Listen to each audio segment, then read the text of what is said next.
Hello guys, आते हैं हमारे आज के नए पार्ट की तरफ। जैसे कि मैंने आपको कहा था कि एस ब्लॉक का सेकंड पार्ट लेके आने वाला हूं मैं, तो आज हम एस ब्लॉक का सेकंड पार्ट लेके आए हैं। जैसे कि बहुत ज्यादा इंपॉर्टेंट है पार्ट सेकंड। मैंने प्रीवियस वीडियो में भी कहा था, आज फिर से दोहरा रहा हूं मैं आपको। Second part is too much important guys, तो प्लीज कंप्लीटली वीडियोस को वॉच करिए। और आपने जैसे कि फर्स्ट वीडियोस को लाइक किए हैं, वॉच किया है, कंटिन्यूसली देखा है, क्वेश्चनिंग की है, वैसे ही पार्ट सेकंड को देख के आप कंटिन्यूसली क्वेश्चन करिए। अगर पसंद आता है तो लाइक्स करिए, डेफिनेटली शेयर करिए, ओके। और जिन्होंने भी कोई भी डाउट्स आए हैं जिनको, ओके, फर्स्ट पार्ट के अंदर, तो डेफिनेटली मैं उनके डाउट्स क्लियर करूंगा जो मैंने रीड किए कमेंट सेक्शन के अंदर। डोंट वरी, आपके जो भी डाउट्स है 100% क्लियर होंगे। आपकी जो भी प्रॉब्लम्स है डेफिनेटली वो भी क्लियर होगी। और जो भी आपकी डिमांड्स है गाइस, डेफिनेटली बच्चों आपकी डिमांड्स भी क्लियर होगी, ओके। डेफिनेटली आपकी अल्डिहाइड कीटोन्स और कार्बोक्सिलिक एसिड की आपकी जो डिमांड चाहिए मुझे कुछ बच्चों से, तो मैं वो भी आपका क्लियर करूंगा। उसके भी कुछ वीडियोस हम डालेंगे आगे। पहले आज जो हमने एस ब्लॉक का उठाया है कदम, तो पहले एस ब्लॉक के सब पार्ट खत्म कर देते हैं हम। तो एस ब्लॉक के खत्म करने के बाद हम आगे बढ़ेंगे, तो हम बाकी के चैप्टर्स भी एक एक करके क्लियर करते जाएंगे, ओके। सो गाइज आज देखते हैं पार्ट सेकंड हम, okay. So let's start the part second. Guys बात करते हैं वैलेंसी के बारे में। Look at the valency compound, valency of oxidation state. अगर मैं बात करूं वैलेंसी एज वेल एज उसके ऑक्सीडेशन स्टेट की, तो आपको पता है कि फर्स्ट ग्रुप एलिमेंट है हमारा अल्कली मेटल्स, ओके। क्योंकि एस ब्लॉक की बात करें तो फर्स्ट ग्रुप एलिमेंट की बात करेंगे अल्कली मेटल्स की। तो आउटर मोस्ट इलेक्ट्रॉन जो है वो कितने हैं हमारे पास? There is only one outer most electron. Alkaline earth metal के दो आउटर मोस्ट इलेक्ट्रॉन है। तो अल्कली मेटल का अगर वन आउटर मोस्ट इलेक्ट्रॉन है तो that will be containing only plus one oxidation state, जिसको आप क्या बोल सकते हो, जिसको आप यूनी पॉजिटिव आयन भी बोल सकते हो। Okay, it will also called as a mono positive, but it can be better to pronounce like a uni positive ion, okay. तो ये आप इसको प्रोनाउंस कर सकते हो, ओके।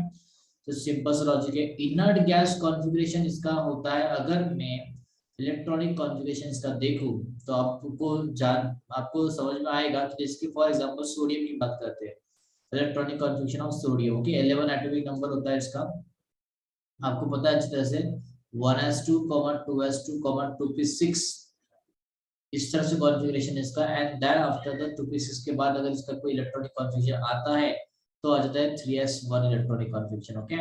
इसका मतलब सर यहाँ तक कि इलेक्ट्रॉन जो है हमारे वो क्या है, कंप्लीटली फुलफिल है हमारे इलेक्ट्रॉन।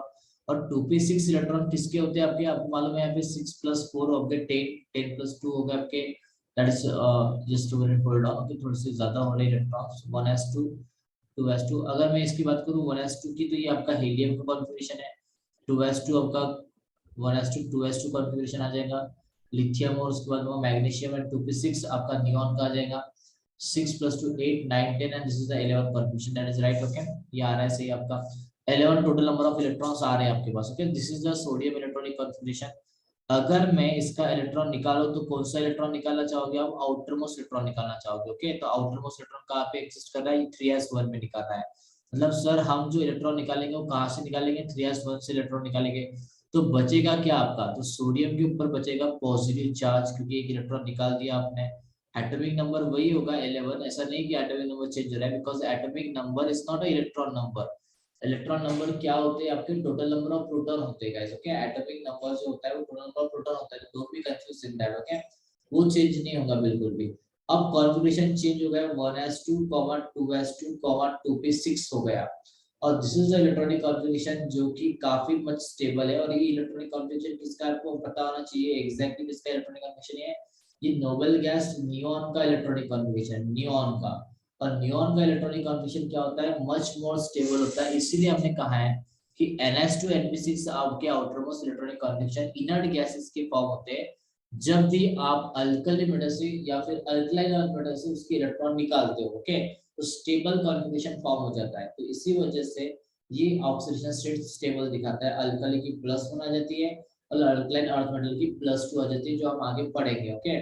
उसकी +2 होती है, क्यों होती है? क्योंकि उसके आउटर मोस्ट इलेक्ट्रॉन 2 होते हैं, ओके। इसके बारे में आगे डिस्कस करेंगे उसके बारे में, ओके, अल्कलाइन अर्थ मेटल के बारे में। These are monovalent elements and readily form of M+ ions, तो आपको बता दिया मैंने। कंडक्टर्स की अगर मैं बात करूं, इनके कंडक्टर्स की, तो आपको अच्छी तरह से पता होना चाहिए कि they are good conductor of a heat and electricity, क्योंकि इनके पास मोबिलिटी है वैलेंस इलेक्ट्रॉन की। Okay, so what do you mean by the mobility of valence electron? तो सिंपल सा लॉजिक है guys, mobility of valence electron का meaning क्या होता है?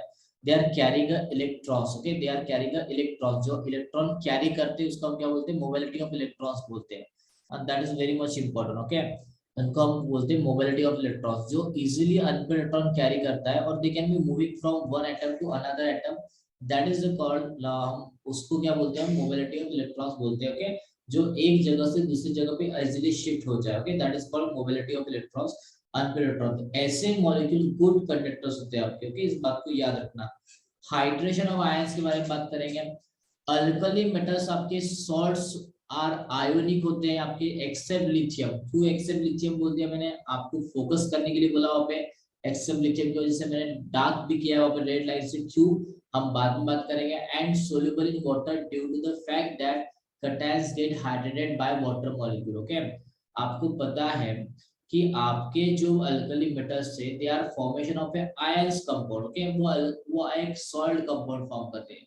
सॉल्ट कंपाउंड फॉर्म करते हैं, कैसे सॉल्ट करते हैं sir? That is NaCl compound, like this NaCl compound, ये आयोनिक बॉन्ड का कंपाउंड है।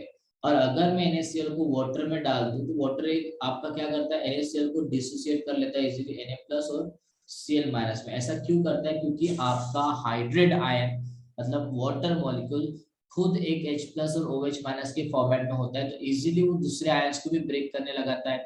तो Na+ और Cl- इजीली फॉर्म होते हैं यहाँ पे। इस वजह से आपके सॉल्ट की कंपाउंड जल्दी से कैटायन और अनायंस फॉर्म कर लेते हैं वाटर के अंदर, सो इजीली सोल्यूबल हो जाते हैं उसके अंदर। लेकिन यहाँ पे एक्सेप्शन केस की तरफ फोकस रखिए आप। एक्सेप्शन केस बताया लिथियम को। ओके, अब ऐसा क्यों? क्योंकि लिथियम जो है आपका, वो आपका आयोनिक बॉन्ड नहीं फॉर्म करता। क्यों? क्योंकि वो कोवेलेंट बॉन्ड फॉर्म करता है guys. Okay, this is very very important, आपको ये नोट करना चाहिए कि आपका जो लिथियम है वो कोवेलेंट बॉन्ड फॉर्म करता है। वो अपना बिहेवियर जो है वो मैग्नीशियम के साथ पैचअप करता है। मतलब भैया, ये बंदा ऐसा है, डायगोनल रिलेशनशिप दिखाता है अपना मैग्नीशियम के साथ। किसके साथ दिखा रहा है?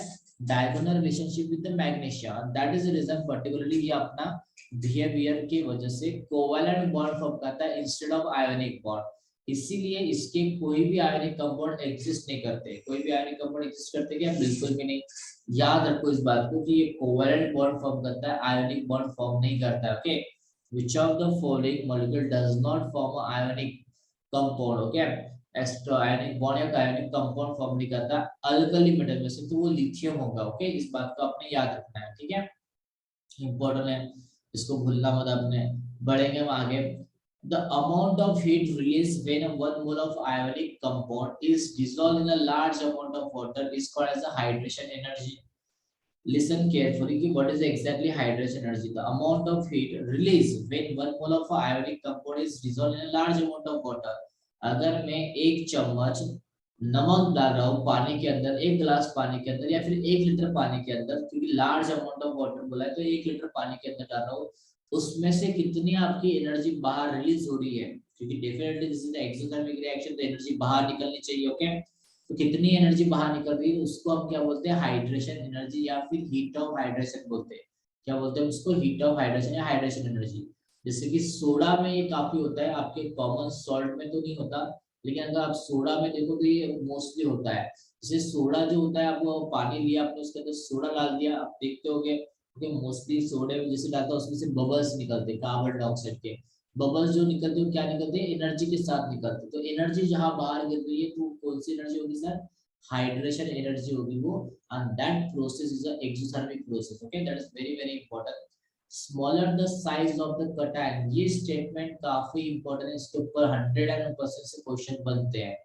कौन सा क्वेश्चन बनता है? Smaller the size of cation, larger the extent of hydration and hydration energy. Okay, जितना स्मॉल आपका कटायन होगा, उतनी ही ज्यादा उसकी हाइड्रेशन एनर्जी होगी। ओके, मतलब सर साइज जनरली क्या होती है? अबाउट इंक्रीजेस, मतलब लिथियम की साइज सबसे छोटी है एज कम्पेयर टू सेजियम, सेजियम की साइज सबसे बड़ी है, तो लिथियम की हाइड्रेशन एनर्जी क्या होगी? ज्यादा होगी एज कम्पेयर टू सेजियम। ओके, क्योंकि जितना स्मॉल आपका कटायन होगा, उतनी ही लार्ज इसकी क्या होगी?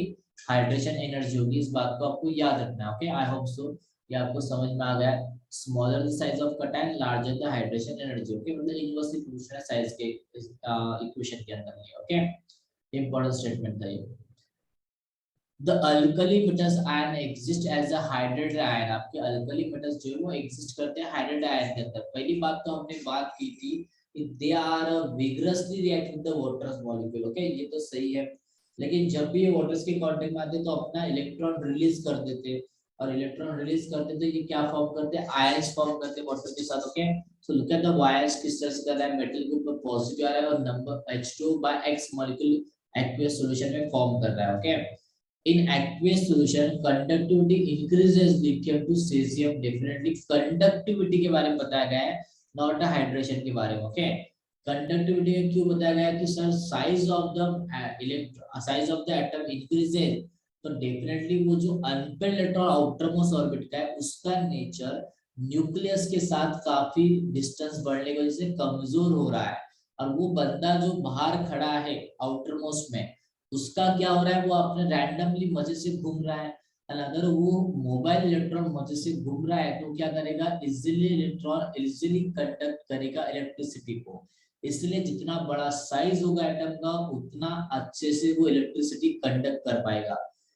इसीलिए इस इक्वेशन में कहा है हमने कि in aqueous solution conductivity increases from the lithium plus to caesium plus. Okay, इस बात को आपने नोट करना चाहिए, यहाँ पे बहुत ही इंपॉर्टेंट स्टेटमेंट है ये भी।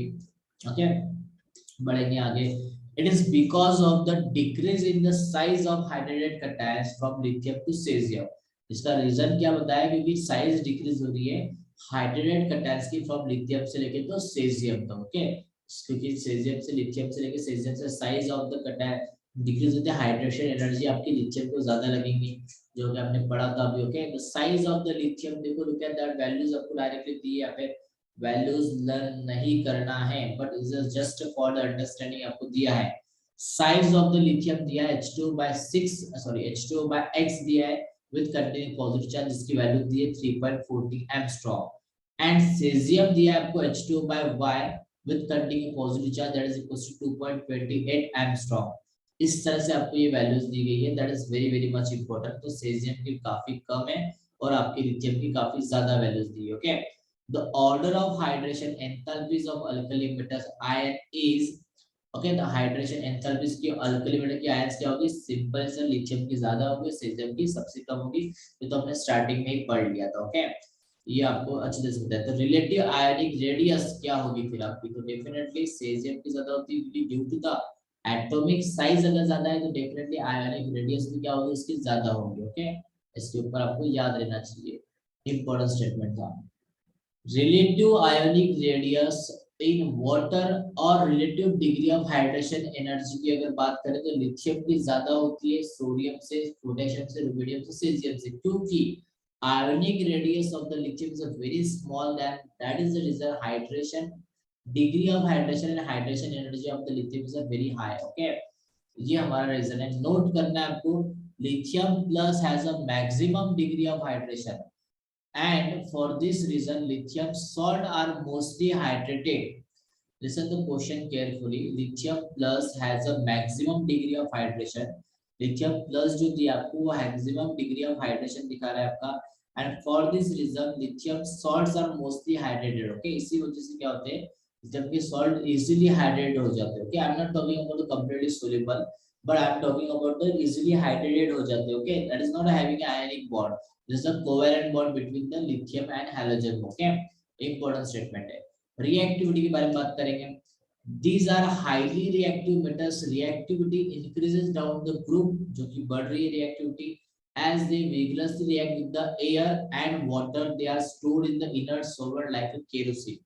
आपको पता है कि अल्कली मेटल्स जो है, alkali metals they are very reactive electropositive metals है आपके, और इनकी रिएक्टिविटी अप डाउन जा रहे हो आप तो इलेक्ट्रॉन पॉजिटिव कैरेक्टर भी बढ़ रहा है, and if it is electron positive character increases then reactivity of that molecule also increases, of that atom also increases। इसीलिए आप ऊपर से नीचे लिथियम से सेजियम तक जा रहे हो तो इनकी रिएक्टिविटी भी क्या हो रही है, बढ़ती जा रही है।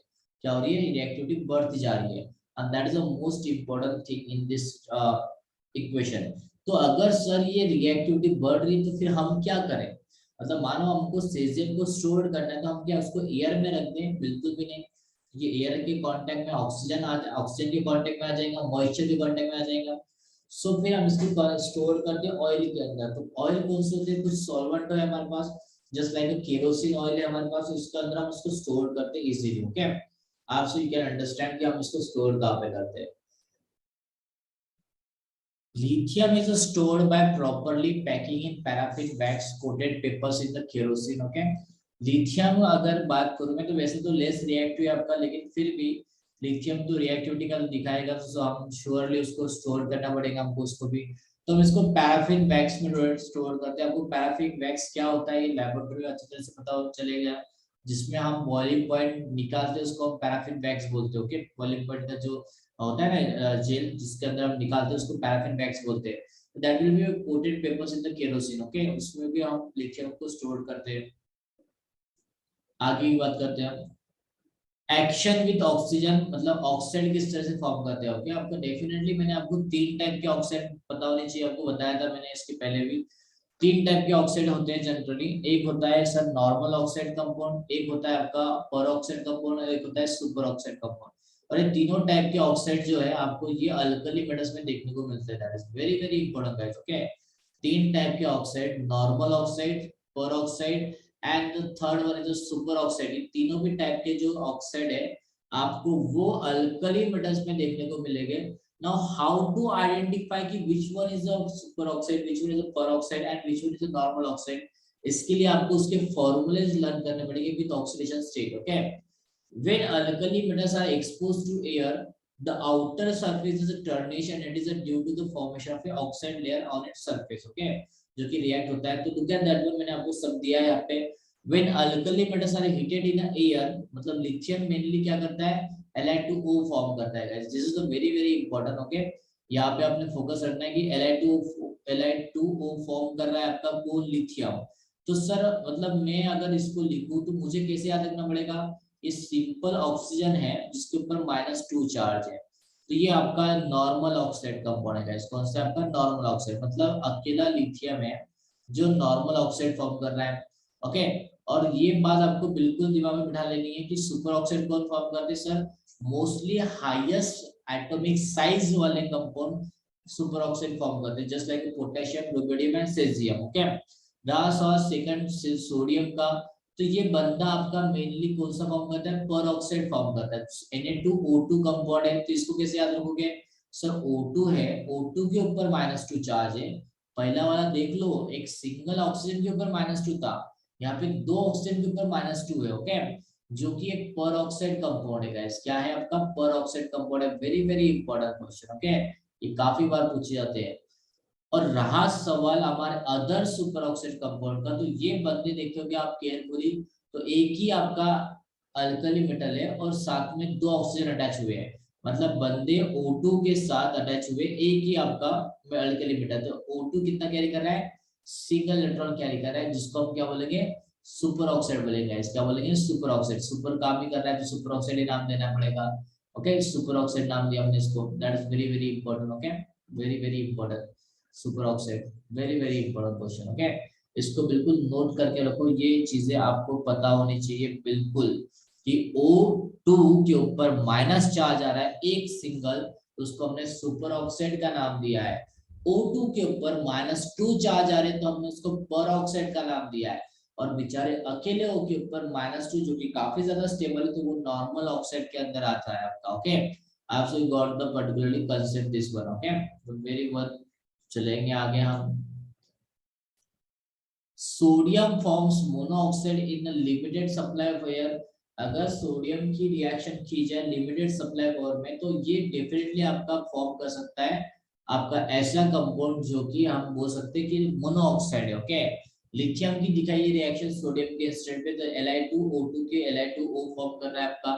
Na की भी दिखाई हुई है NaO2, तो Na2O2 फॉर्म कर रहा है आपका, जो कि सुपर पर ऑक्साइड कंपाउंड है आपका। और पोटेशियम O2 के साथ दिखा रहा है, तो जो कि सुपर ऑक्साइड फॉर्म कर रहा है आपका। तीनों की रिएक्शन इंपॉर्टेंट है, तीनों के ऊपर क्वेश्चन बनते हैं, बिल्कुल बनते हैं, आते हैं क्वेश्चन। इस तरह क्वेश्चन में भी आपको एग्जाम में डाल सकता हूँ। Okay, so this is a very very important. Rubidium मैंने बोला था आपको कि एटॉमिक साइज जिनकी ज्यादा है वो आपकी जनरली क्या फॉर्म करते हैं, जनरली वो आपके सुपर ऑक्साइड फॉर्म करते हैं। पोटेशियम, रुबिडियम, सीजियम तीनों भी आपके क्या कर रहे हैं, तीनों भी आपके सुपर ऑक्साइड फॉर्म कर रहे हैं। इंस्टेड लिथियम सिर्फ आपका ऑक्साइड फॉर्म कर रहा है और आपका सोडियम पर ऑक्साइड फॉर्म कर रहा है। The electronic structure of oxide, peroxide and superoxide ions are represented as follows. So what is the exactly electronic structure? मैंने आपको बोला है guys कि O2 जो है वो सिर्फ माइनस चार्ज कैरी कर रहा है। तो how many number of electron present in this molecule? Sir एक ऑक्सीजन के पास होते हैं टोटल 8 इलेक्ट्रॉन्स, दो ऑक्सीजन के पास कितने हो गए, 16 हो गए। तो 16 इलेक्ट्रॉन टोटल करके एक माइनस है तो 70 इलेक्ट्रॉन का कॉन्फ़िगरेशन बन गया है। तो ये 70 इलेक्ट्रॉन आपको फिलअप करने अकॉर्डिंग टू एमओटी। याद आ रहा है एमओटी, मॉलिक्यूलर ऑर्बिटल थ्योरी, जो केमिकल बॉन्डिंग में हमने पढ़ा था। ओके, केमिकल बॉन्डिंग में हमने इसको पढ़ा था एमओटी को, तो उसके हिसाब से फिलअप करने आपको।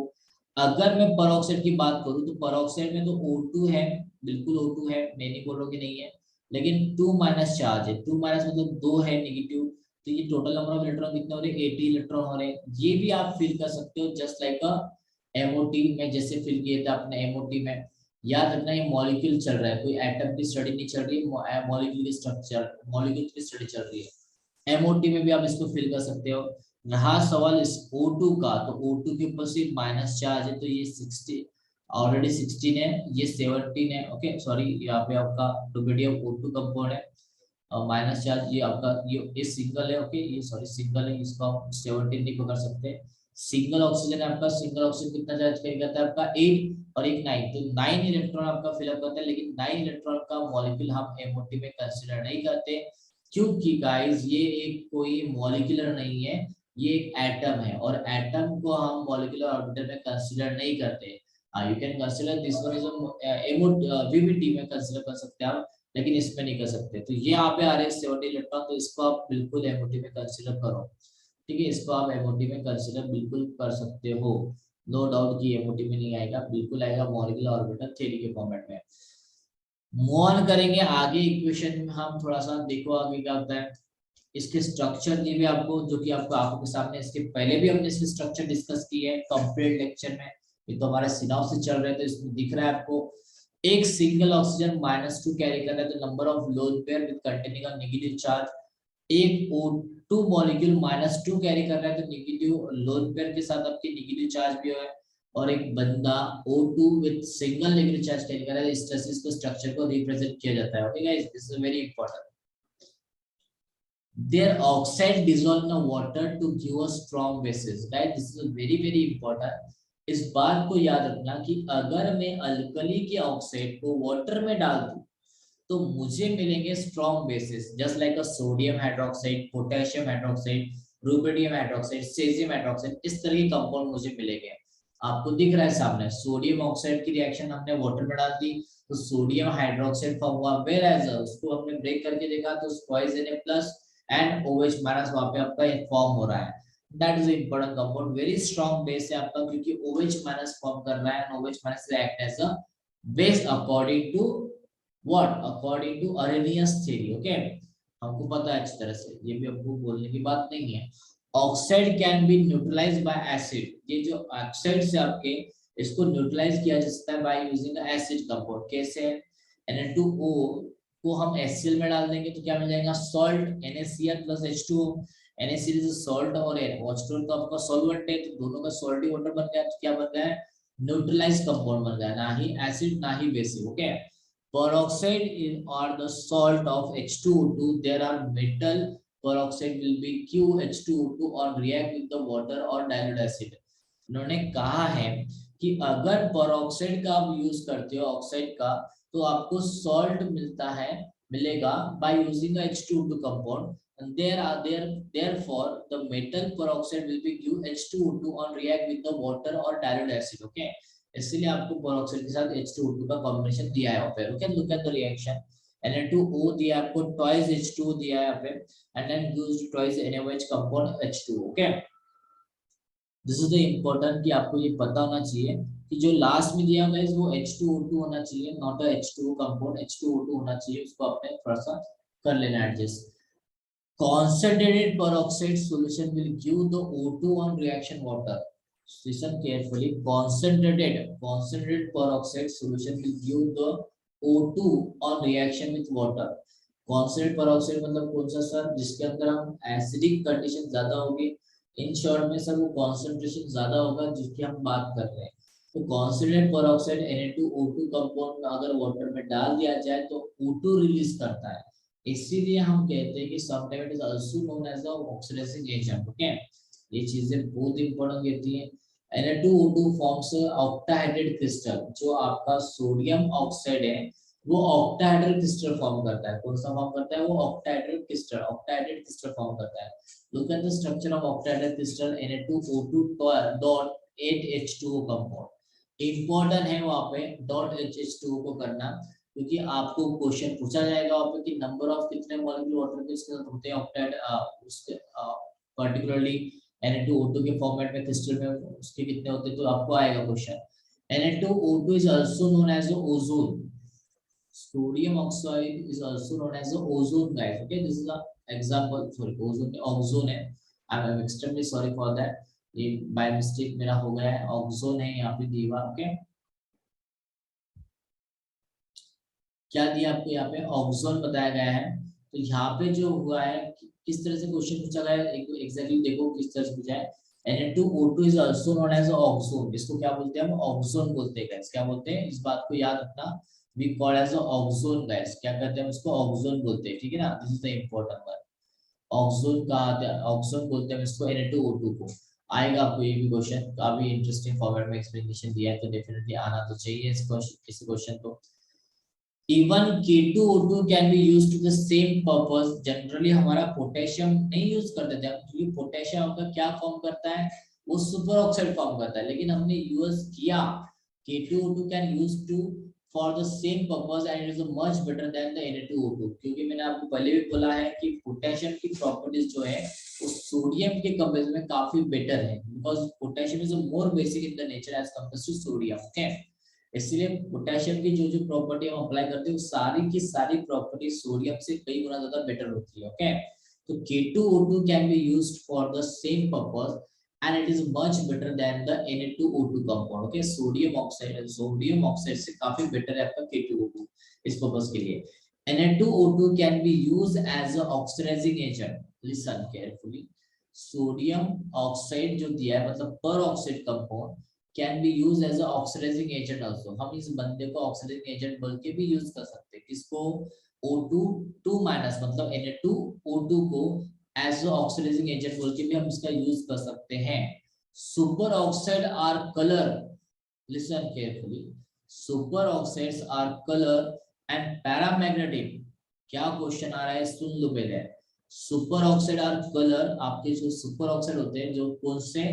जो आपके O2 के ऊपर सिंगल इलेक्ट्रॉन देते हैं, एक सिंगल नेगेटिव चार्ज देते हैं, दैट आर द कलर, और वो पैरामैग्नेटिक होते हैं बिकॉज इट्स कंटेनिंग 17 इलेक्ट्रॉन। तो एक ऑड नंबर का इलेक्ट्रॉन है तो वो अनपेड इलेक्ट्रॉन में जाता है, ऑर्बिटल में जाता है MO2 के अंदर, इसीलिए वो पैरामैग्नेटिक बिहेवियर दिखाता है due to the presence of unpaired electron और ऑड इलेक्ट्रॉन बॉन्ड। ओके, आप उसको ऐसा भी कह सकते हो। ठीक है, काफी इंपॉर्टेंस के ऊपर क्वेश्चन आ सकता है आपको।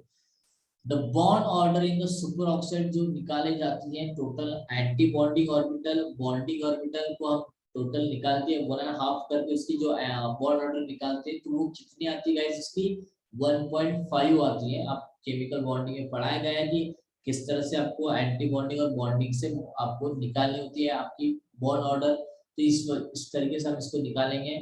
This is the simple way to particularly solve the this example. Okay, आपको दिख रहा है यहाँ पे तीनों के इक्वेशन मैंने यहाँ पे डाले हैं। O2 माइनस चार्ज, अब O2 विद कंटेनिंग मतलब आपका सुपर ऑक्साइड दिया है कंटेनिंग ऑफ 1 नेगेटिव चार्ज, उसको हमने इलेक्ट्रॉन ट्रांसफर किए तो उसके नेगेटिव चार्ज कैसे हुए देख लो एक बार। एक इलेक्ट्रॉन ट्रांसफर किया तो इस तरह से हो गया चार्ज कैरी। अगेन हमने उसके इलेक्ट्रॉन शेयर किए तो उसके बीच में 3 इलेक्ट्रॉन आ गए तो उस तरह का इलेक्ट्रॉन आपका चार्ज ट्रांसफर हुआ और एक लोन में चार्ज ट्रांसफर हुई। This is the all structures of the superoxide compound. This is the all structure of a superoxide compound. Okay, I hope so you got the particular knowledge about the superoxide. Next देखो, The stability of superoxide increases in the size of alkali metal ion due to the increase in lattice energy. मैंने आपको बोला है जो बड़े size वाले atom है वही आपके सुपरऑक्साइड में स्टेबल होते हैं. Just like potassium, rubidium and cesium, they are showing a stable superoxide compound compared to lithium, sodium. In element से ज्यादा आपके वही एलिमेंट फॉर्म करते हैं superoxide compound. Okay, this is the important. Cesium oxide is the most stable superoxide. Its lattice energy is the highest due to the high coordination number of cesium plus. ये solid state में आपको आएगा बिल्कुल. इस coordination number क्या होगा इसका. फिलहाल आपको इतना याद रखना है कि स्टेबिलिटी जो है वो सेजियम ऑक्साइड की ज्यादा है क्योंकि size of the caesium is bigger than the any other metal alkali metal in the group. Okay, इसीलिए वो सुपर ऑक्साइड काफी मच स्टेबल है as compared to any other. Okay, और उसका another भी highest due to तो बताया गया है coordination number की वजह से. Okay, जो कि एक पार्ट है उसका आ जाएगा आपको. The increasing order of stability of superoxide is कैसे होगा सर. सिंपल है, हम नीचे नीचे जा रहे हैं तो साइज बढ़ेगी तो सुपरऑक्साइड की ऑर्डर भी बढ़ेगी.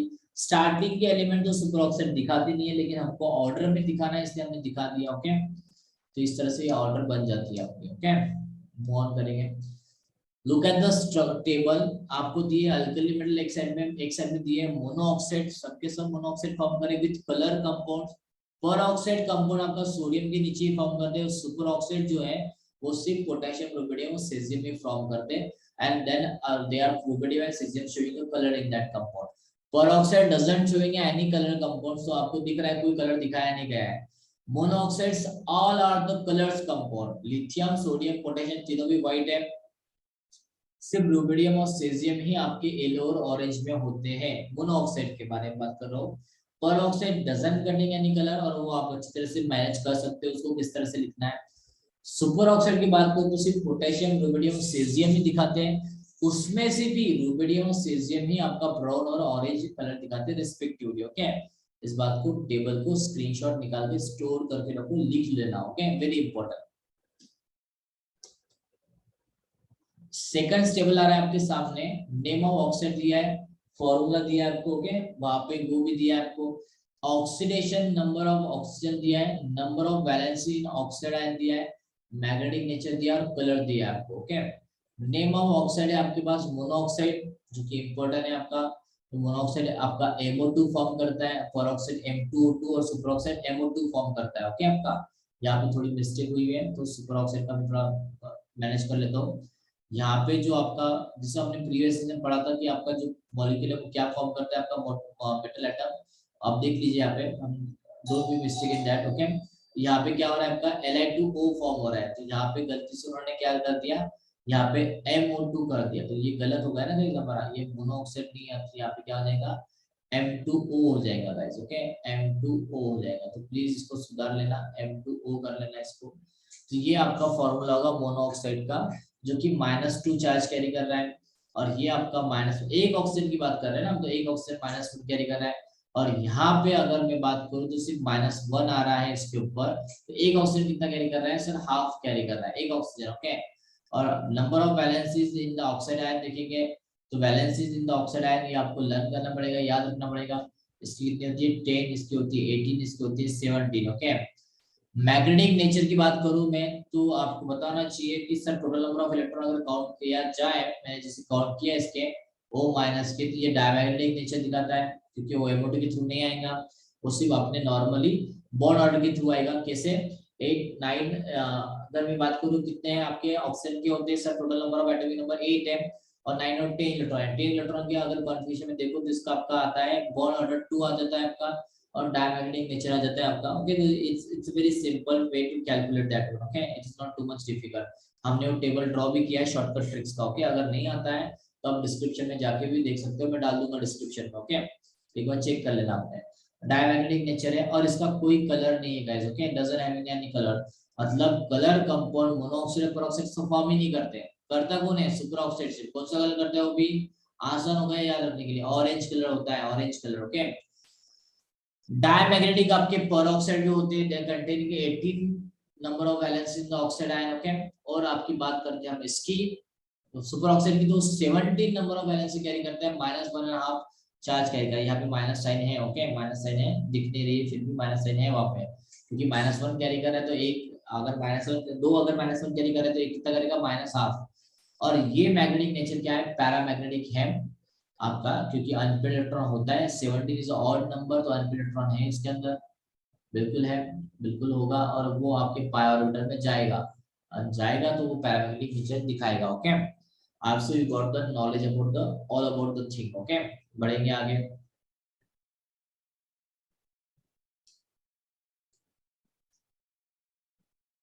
Colour of monoxide is due to the crystal defect, okay. Monoxide का जो कलर होता है वो क्रिस्टल डिफेक्ट की वजह से है, ये इस बात को ध्यान में रखना। तो गाइज यहाँ पे हमारा ये पार्ट खत्म होता है, इसके आगे का पार्ट जो होगा वो हम नेक्स्ट टाइम पे पढ़ेंगे, ओके। जो नेक्स्ट वीडियो आएगा आपका पार्ट 3 आएगा, याद रखिए पार्ट 3 में इसके आगे का पार्ट जो होगा वो भी आपका रिलेटेड होगा इसी पार्ट से, जिसके अंदर हम कुछ इंपॉर्टेंट चीजें पढ़ेंगे, रिएक्शन पढ़ेंगे इसकी, ओके, कि आपके इस जो मेटल्स है इसके फर्स्ट ग्रुप एलिमेंट जिसको हम अल्कली मेटल्स बोलते हैं, इसके साथ एक्शन, वाटर की एक्शन क्या होती है गाइस, ओके, एग्जैक्टली वाटर किस तरह से रिएक्ट होता है, या फिर आपका हाइड्रोजन इसके साथ कैसे रिएक्ट होता है ना, ये बात करेंगे, या फिर आपका हैलोजन किससे कैसे रिएक्ट होता है, ये बात करेंगे हम नेक्स्ट वीडियो के अंदर। हैलोजन की रिएक्शन क्या होती है, इनकी रिएक्टिविटी ऑर्डर क्या होती है, सारी चीजें जिसके ऊपर बेसिक क्वेश्चन आ जाते हैं, और यही बेसिक क्वेश्चन आपके रिलेट करते हैं बाकी के ग्रुप्स के साथ, ओके। तो guys this is a very important कि आपके बाकी के ग्रुप्स ही इनसे ही रिलेट करते हैं। जैसे आपको पता है और वाटर का जो है वो आपका 16 ग्रुप के साथ रिलेट करता है, हाइड्रोजन का एक स्पेशल चैप्टर है आपका, आपको पता है, उसका भी वीडियो आपको मिल जाएगा, मैं डाल दूंगा उसका वीडियो बहुत जल्दी से, ओके। हाइड्रोजन का आपका 17 ग्रुप आ जाएगा आपका, तो उसकी भी रिएक्शन यहाँ पे आ जाएंगी। और फोर्थ पार्ट का जो बात करूंगा तो वो रिड्यूसिंग नेचर के बारे में होगा आपका नेक्स्ट वीडियो के अंदर, ओके। रिड्यूसिंग कैरेक्टर, ओके, आपको अच्छी तरह से पता है कि आपके फर्स्ट ग्रुप एलिमेंट में कुछ ऐसे रिड्यूसिंग रिएजेंट है, रिड्यूसिंग कैरेक्टर है, जैसे sodium in the presence of ethyl alcohol लेते हैं, मतलब सोडियम एक खुद एक क्या है, से एक रिड्यूसिंग कैरेक्टर अपना एक्सप्लेन करता है guys, okay. That is very much important कि इनमें से सारे फैमिलियों से कौन ज्यादा रिड्यूसिंग कैरेक्टर अपना एक्सप्लेन करता है गाइस, ओके। ये हम पढ़ेंगे और कुछ शॉर्टकट ट्रिक्स भी इसके साथ पढ़ने वाले हैं नेक्स्ट पार्ट के अंदर। आई होप सो गाइस आपको ये वीडियो पसंद आया होगा, ये पार्ट पूरा समझ में आया होगा। अगर आप किसी को डाउट है इस पार्ट के बारे में तो प्लीज प्लीज आप कमेंट सेक्शन में डालिए, या आप पर्सनली मुझे व्हाट्सएप भी कर सकते हैं। और प्लीज अगर अभी तक आपने यूट्यूब चैनल सब्सक्राइब नहीं किया है मेरा, तो यूट्यूब चैनल को सब्सक्राइब कर दीजिए। मेरा एक पेज भी आपको पता है अच्छी तरह से कि फेसबुक पे एक राठी केमिस्ट्री क्लासेस का पेज है, टेलीग्राम पे भी राठी केमिस्ट्री क्लासेस का पेज है, इंस्टाग्राम पे RCC KHM बोल के एक पेज है, उसको भी आप फॉलो कर सकते हो, ओके। जहाँ पे आपको फॉलो करना है वहां पे भी आपको एजुकेशनल वीडियोस मिल जाएंगे, डेफिनेटली सारे तरह आपको एजुकेशनल वीडियोस भी मिलेंगे related to the NEET JEE and MHT CET exams, okay. और कुछ नहीं guys, okay. Thank you very much, I hope so आपको ये वीडियो पसंद आया होगा। Have a nice day guys, thank you.